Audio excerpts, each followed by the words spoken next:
Chers frères et sœurs bien-aimés, amis dans les Seigneurs, collègues pasteurs, amis internautes, bonjour, bonsoir. Pour aujourd'hui, nous avons un nouveau sujet.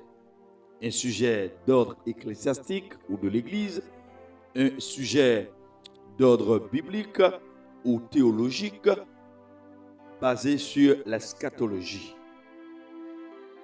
La question est la suivante. Quelle est la différence entre l'enlèvement et le retour de Christ? Quelle est la différence entre l'enlèvement et le retour de Christ? Juste avant, nous tenons donc à saluer des collègues pasteurs qui sont proches à nous, qui sont des supporters de cette initiative radio-télévision Fondation Tabernacle Ibika. Merci pour vos supports. Merci pour votre attention soutenue à nos égards. Frère Carl Joseph Hanser, pasteur Joël Exantus, Madame Béatrice Sutout, évangéliste Daniel Milfort, pour ne citer que cela. Quelle est la différence entre l'enlèvement et le retour de Christ? Quelle est la différence entre l'enlèvement et le retour de Christ?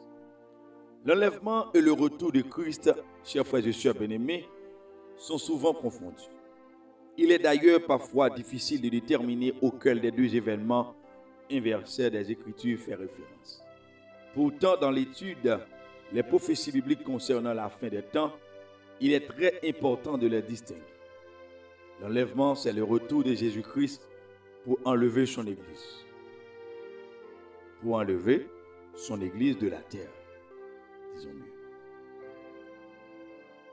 Selon 1 Thessaloniciens chapitre 4, verset 13 à 18. Et 1 Corinthiens chapitre 15, verset 50 à 54. Les corps des croyants qui sont déjà morts ressusciteront et iront à la rencontre du Seigneur dans les airs avec ceux qui seront encore vivants. Cela se fera en un instant, en un clin d'œil. Le retour de Christ aura lieu lorsqu'il reviendra pour vaincre l'Antéchrist, détruire le mal et établir son royaume millénaire.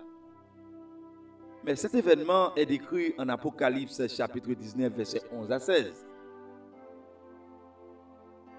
J'aimerais vous proposer, vous donner quelques principales points culminants ou du moins quelques principales différences entre l'enlèvement et le retour de Christ.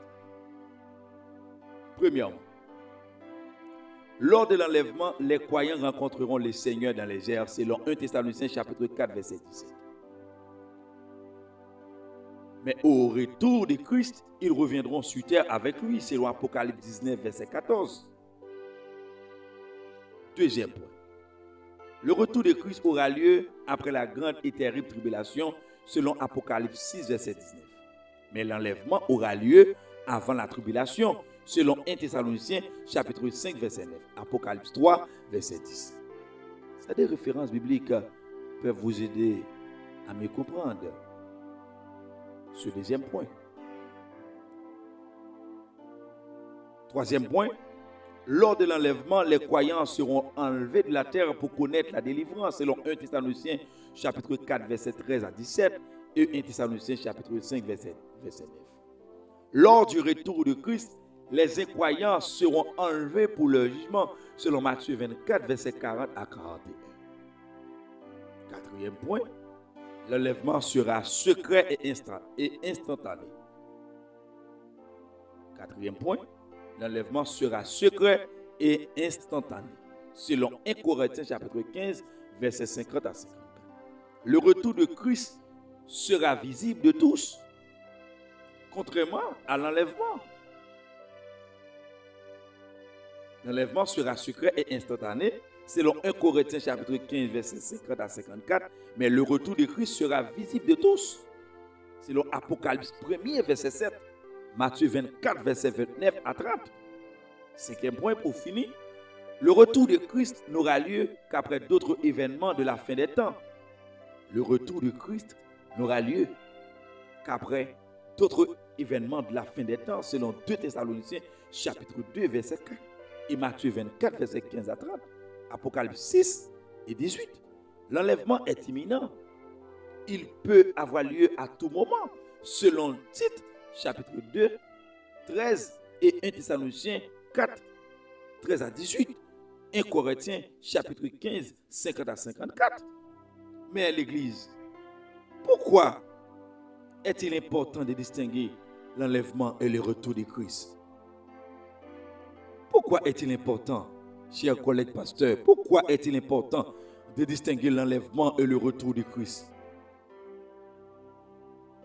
Je vais vous détailler ça. Premièrement, si l'enlèvement et le retour de Christ étaient équivalents, les croyants devraient faire face à la tribulation, selon 1 Thessaloniciens chapitre 5, verset 9 et Apocalypse 3, verset 10. Deuxième point. Si l'enlèvement et le retour de Christ étaient équivalents, le retour du Christ ne serait pas imminent. Beaucoup d'événements devraient se produire avant, selon Matthieu 24, verset 4 à 30. Troisième point. Pour finir, Apocalypse 6, 19, les chapitres qui décrivent la tribulation ne mentionnent nulle part l'Église pendant la tribulation, appelée aussi période d'angoisse pour Jacob, selon Jérémie 30, verset 7. Dieu se mettra de nouveau en souci d'Israël premièrement. Je reprends pour vous. Troisième point. Apocalypse 6 et 19. Les chapitres qui décrivent la tribulation ne mentionnent nulle part l'Église pendant la tribulation, appelée aussi période d'angoisse pour Jacob, selon Jérémie 30, verset 7. Dieu se mettra de nouveau en souci d'Israël premièrement, selon Romains chapitre 11, verset 17 à 31. Romains 11, verset 17 à 31. L'enlèvement et le retour de Christ sont deux événements similaires. Chers frères et sœurs bien-aimés, sont deux événements similaires. Mais ces événements sont distincts. Les deux concernent le retour de Jésus et sont des événements survenant à la fin des temps. Mais il est d'une importance capitale de les distinguer. Pour résumer, chers frères et sœurs bien-aimés, amis dans le Seigneur, chers internautes, collègues pasteurs à travers le monde, pour résumer ça, lors de l'enlèvement, Christ reviendra sur les nuées pour enlever tous les croyants de la terre avant que n'advienne le temps de la colère de Dieu. Tandis que, lors de son retour, il mettra un terme à la tribulation et vaincra l'Antichrist et son empire mondial du mal. Je reprends pour vous. Lors de l'enlèvement, Christ reviendra sur les nuées pour enlever tous les croyants de la terre afin que n'advienne le temps de la colère de Dieu. Tandis que, lors de son retour, il mettra un terme à la tribulation et vaincra l'Antichrist et son empire mondial du mal. Chers frères et sœurs bien-aimés, merci de votre attention, de votre parfaite attention, attention soutenue.